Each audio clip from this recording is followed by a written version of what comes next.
Navsari ring road ઉપર 2 દિવસ પહેલા થયેલી 23 વર્ષીય યુવકની હત્યાનો ઉકેલાયો ભેદ।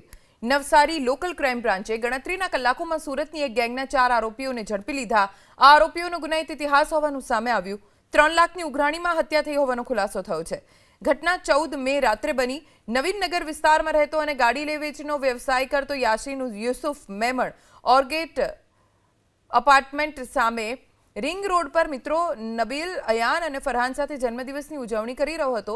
ए समय एक सफेद कार में 4 शख्सों त्यां आव्या। कारमांथी उतरेला भाटेना विस्तारना टीपू नामना शख्से यासीन पर हुमलो कर्यो। अन्य 3 अजाण्या शख्सोए यासीनने पकड़ी राखी मार मार्यो, ज्यारे टीपूए चप्पू वडे तेना जमणा पग अने थापाना भागे उपराउपरी घा मारी दीधा। हुमलाखोरो काરમાં બેસીને ફરાર થઈ ગયા।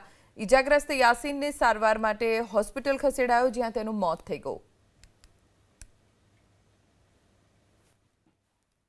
આ જે આરોપીઓ છે મોહિદ્દીન ઉર્ફે ટીપુ સન ઓફ અમાનુદ્દીન સિરુદ્દીન શેખ અને બીજા આરોપી છે મોહમ્મદ લતીફ સન ઓફ મોહમ્મદ સાબિર, મોહમ્મદ યુસુફ, ત્રીજો બાલકૃષ્ણ ઉર્ફે જમરૂક અને 4 એઝાઝ સન ઓફ મુના પ્રફીક શેખ તમામ રહે સુરતના હોય એક વ્હાઇટ કલરની સેન્ટ્રો હુન્ડાઈ કારમાં આવીને આ જે ફરિયાદી છે એ રિંગ રોડ પર હાજર થાય એ દરમિયાન ગાડીના લેવેચ બાબતે પૈસાની લેતી દેતી બાબતે એમના વચ્ચે જૂની અદાવત ચાલી આવેલ હતી।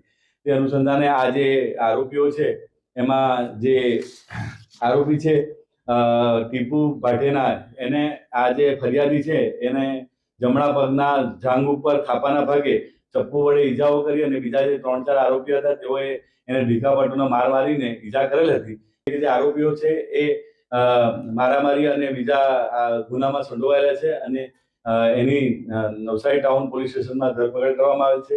આ આરોપીને પકડવા માટે નવસારી એલસીબીની અલગ અલગ ટીમો બનાવવામાં આવેલ, જેના બાતમીના આધારે આ જે મહુવાથી માંડવી તરફ જતા રોડ ઉપર એમને પકડીને નવસારી ટાઉન પોલીસ સ્ટેશનમાં સોંપવામાં આવેલ છે।